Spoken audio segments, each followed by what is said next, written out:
pretty good, huh? Not bad. I won't say that. Hubert, for Seth to be the one that in the end hits that shot. It's perfect. He was the one.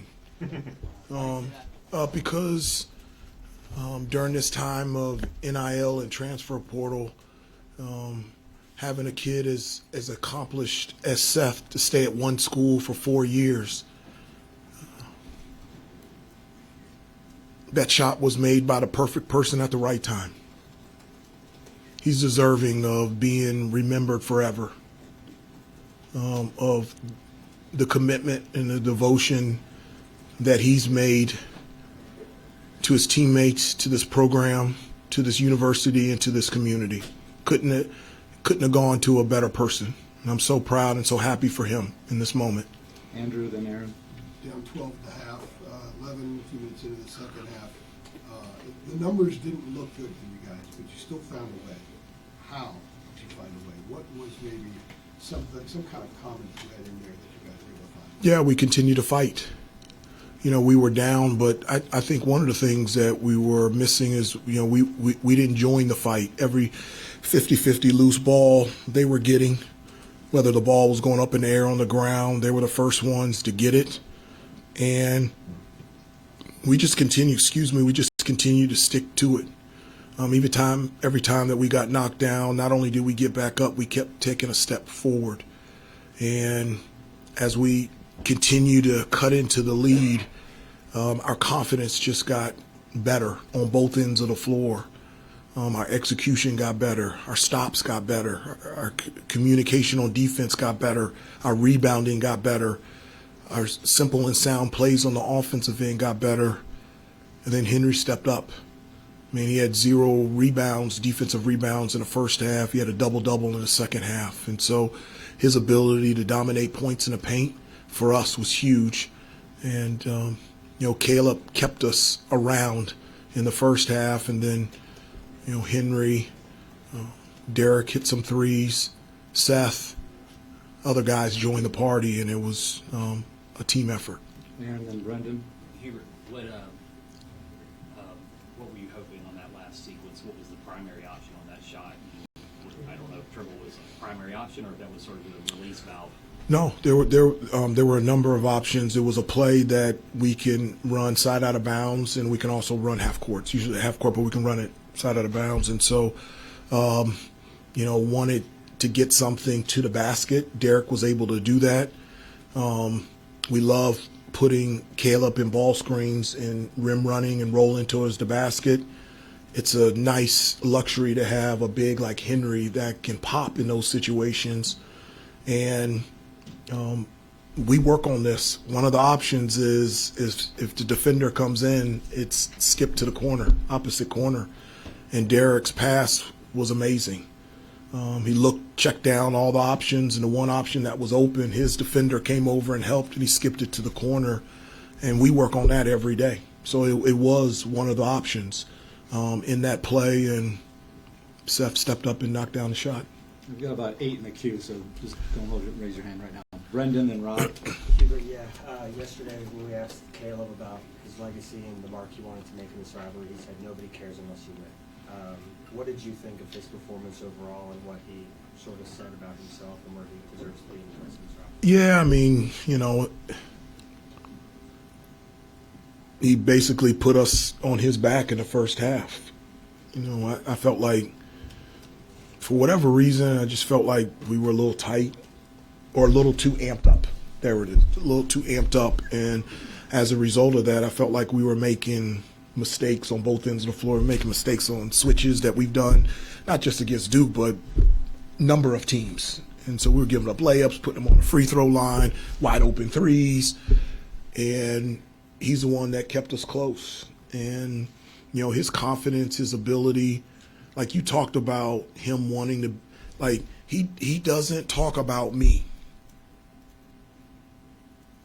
He never talks about me. He's always talking about we, and he's always talking about which is the University of North Carolina men's basketball program. And that's what drives him. And so when you have that, with the giftedness that he has out there on the court, that's something that's pretty good.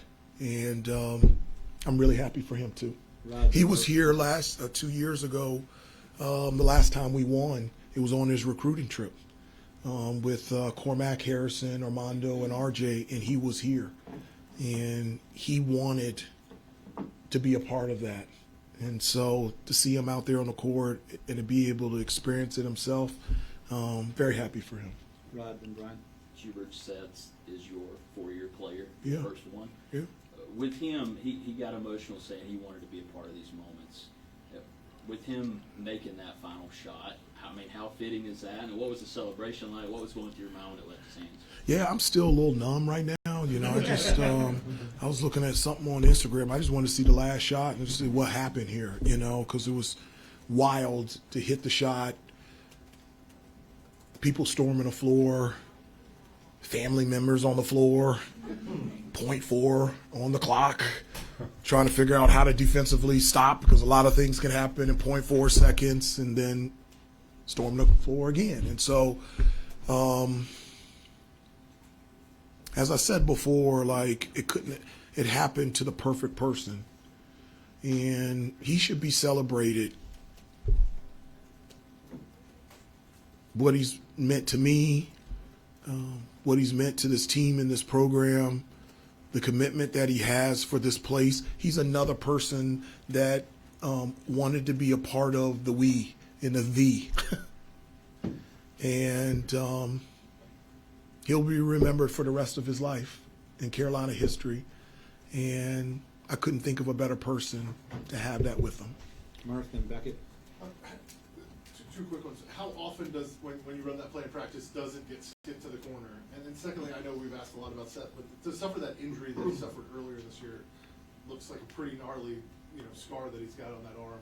Did you think his career was over at any No, point? not at all. I didn't think his career was over. Did you think he could get back and really help you? 100%.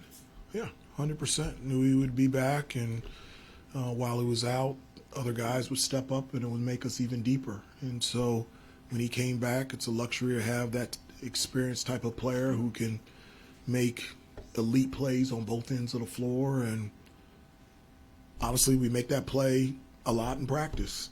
We really do. I mean, that play, that pass, and that shot is literally something that we work on every day. And so there's a reason why Derek threw it there, because he knew a player, a teammate was going to be there, and Seth was in the perfect spot. 3 more. Beckett, then Sarah, then Michael Coe. Oh, I'm sorry, Katie, or Spencer, you were like 4 more. Go ahead. Beckett. I don't know if you were planning to take Seth out when he picked up that third foul, but it seemed like maybe he was asking to stay in the game. If you're comfortable sharing what that conversation was like. Well, I mean, obviously I want Seth out there on the floor, and also I was trying to give him a little bit of rest as well. I mean, he does so much for us. Just give him a little bit of rest. I was trying to find time to give him, Henry, Caleb rest. I don't want to play him 40 minutes, but I don't want to take him out either.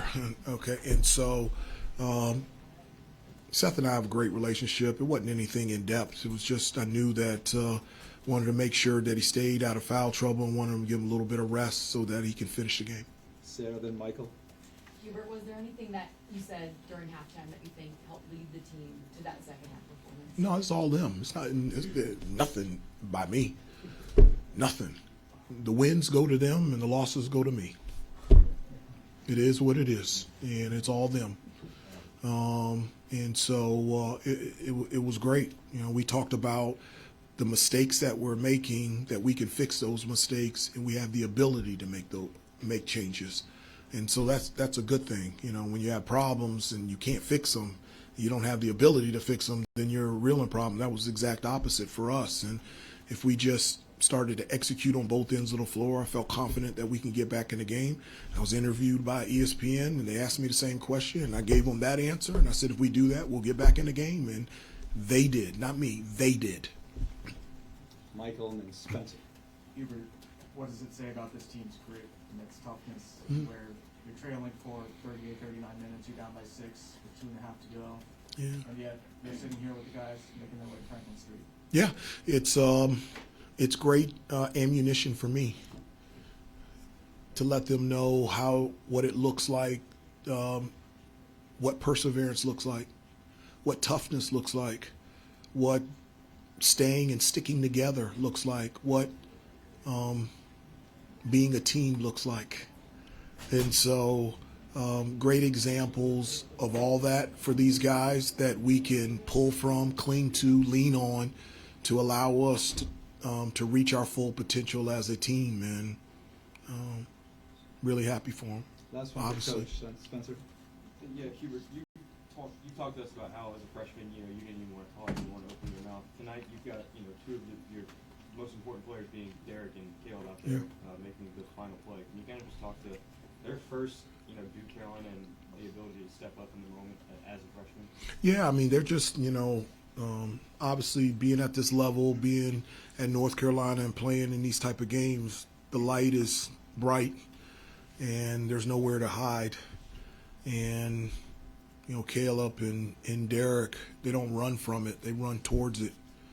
And, for them to be able to have that experience, even though that I didn't want to go my freshman year, I actually did go in. My Coach Lebo twisted his ankle. I was out of the rotation. He twisted his ankle before the first game that we played against Duke at Cameron. And then I was in the rotation and I had to play. And we ended up winning. Duke was like #1 team in the country, and I got to experience that and got to experience Frankel Street for the first time, and that's what I want for our guys too. Thank you, Coach Davis. Okay, Bubba, Bubba has a comment that he wants to talk about, so let Bubba jump in here. Okay, I got you, Bubba. Thank you, Coach Davis. Franklin Street.